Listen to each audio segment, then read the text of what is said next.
Section 149। Section 149 किसके बारे में बात करता है? सेक्शन 149 बात करता है बोर्ड कंपोजिशन के बारे में। सेक्शन 149 इसके बारे में बात करता है बोर्ड कंपोजिशन के बारे में। अब ये बोर्ड कंपोजिशन मतलब क्या, कि एक कंपनी में कितने डायरेक्टर्स होना चाहिए, मिनिमम कितना होना चाहिए, मैक्सिमम कितना होना चाहिए, लिस्टेड कंपनी में कितना होना चाहिए, इन सब के बारे में कौन बात करता है? सेक्शन 149। सेक्शन 149 क्या कहता है? नंबर 1 पॉइंट, सिर्फ और सिर्फ इंडिविजुअल कंपनी के डायरेक्टर बन सकते। Only an individual can become an director of company. तो सबसे पहले हमने क्या पढ़ा कि कंपनी में डायरेक्टर कौन बन सकता है? सिर्फ एक इंडिविजुअल बन सकता है। क्या बॉडी कॉर्पोरेट डायरेक्टर बन सकता है क्या? क्या बॉडी कॉर्पोरेट डायरेक्टर बन सकता है क्या? Answer is no. Only an individual person can become an director. ये तो हो गया सबसे पहला पॉइंट। दूसरा जब पढ़ने वाले हैं कि एक कंपनी में मिनिमम कितने डायरेक्टर्स होना चाहिए। एक कंपनी में मिनिमम कितने नंबर ऑफ डायरेक्टर्स होना चाहिए।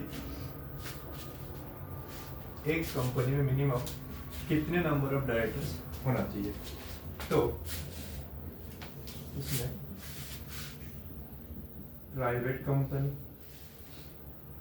एक पब्लिक कंपनी और जो दूसरा है वो है ओबीसी कंपनी। तो प्राइवेट कंपनी में मिनिमम डायरेक्टर्स की रिक्वायरमेंट क्या है?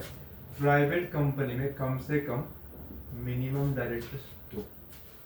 पब्लिक कंपनी के केस में कितने? मिनिमम 3। और ओबीसी के केस में मिनिमम डायरेक्टर्स कितने चाहिए? 1। सो सेक्शन 149 के हिसाब से एक कंपनी में मिनिमम नंबर्स ऑफ डायरेक्टर्स कितने होने चाहिए? तो प्राइवेट कंपनी के केस में मिनिमम 2, पब्लिक कंपनी के केस में मिनिमम 3 और ओपीसी के केस में मिनिमम 1। और मैक्सिमम कितने होने चाहिए? तो मैक्सिमम इन सब कंपनीज में मैक्सिमम कितने होने चाहिए? 15 डायरेक्टर्स। ठीक है। प्राइवेट देखो मिनिमम 2, पब्लिक में 3 और ओपीसी मिनिमम 1 बताया। जो मिनिमम जो रिक्वायरमेंट है वो इन्होंने अलग अलग बताया है, पर मैक्सिमम सबके लिए एप्लीकेबल है, सबके लिए सेम एप्लीकेबल है।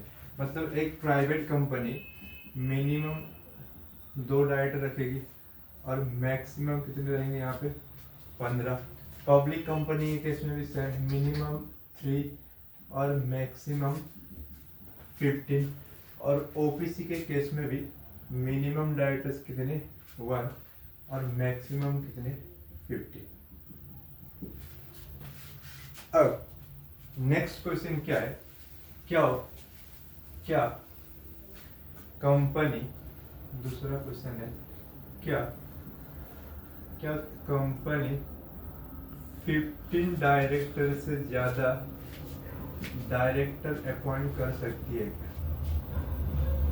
मैक्सिमम रिक्वायरमेंट कितने थे कि एक कंपनी में मैक्सिमम डायरेक्टर्स कितना हो सकते थे? 15। तो क्या कंपनी 15 से ज्यादा डायरेक्टर्स अपॉइंट कर सकती है? डायरेक्टर अपॉइंट कर सकती है? जनरली तो नहीं। आप एक कंपनी में 15 से ज्यादा डायरेक्टर्स अपॉइंट कर ही नहीं सकते हो। लेकिन अगर आपको 15 से ज्यादा डायरेक्टर्स अपॉइंट करना है तो आपको क्या पास करना पड़ेगा? स्पेशल रेजुलेशंस पास करके आप 15 डायरेक्टर से ज्यादा डायरेक्टर्स क्या कर सकते हो? कंपनी में अपॉइंट कर सकते हो।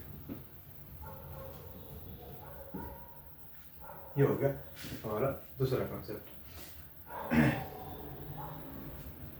लेकिन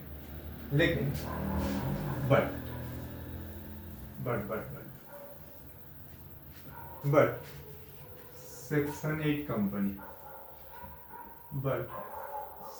8 कंपनी के केस में, सेक्शन 8 कंपनी है, इसमें 15 डायरेक्टर्स ऑलरेडी है। तो क्या 15 डायरेक्टर से अगर इनको ज़्यादा और एक डायरेक्टर से अगर अपॉइंट करना है, ऑलरेडी इनके पास 15 डायरेक्टर है, इनको और एक डायरेक्टर क्या करना है, अपॉइंट करना है। मैक्सिमम रिक्वायरमेंट कितना था, 15 था। यहाँ पे कितने डायरेक्टर्स हो गए, 16 डायरेक्टर्स हो गए। तो क्या सेक्शन 8 कंपनी को भी स्पेशल रेजुलेशन पास करना पड़ेगा क्या? Answer is no. जो स्पेशल रेजुलेशन की जो रिक्वायरमेंट है वो सेक्शन 8 को एप्लीकेबल नहीं होता है। कंफ्यूजन क्या है? कंफ्यूजन ये है कि एक प्राइवेट कंपनी को अगर मैक्सिमम 15 डायरेक्टर से अगर ज़्यादा डायरेक्टर्स अपॉइंट करना है तो इसको क्या करना पड़ेगा, स्पेशल रेजुलेशन पास करना पड़ेगा।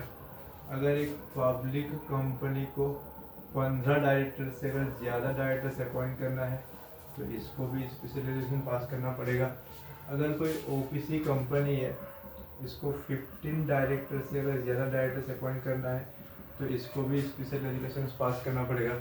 लेकिन कोई सेक्शन 8 कंपनी है, कोई कौन सा कंपनी है, सेक्शन 8 कंपनी, ये 15 डायरेक्टर से ज़्यादा डायरेक्टर्स अपॉइंट करना चाहती है तो ये कर सकती है without passing an special resolution.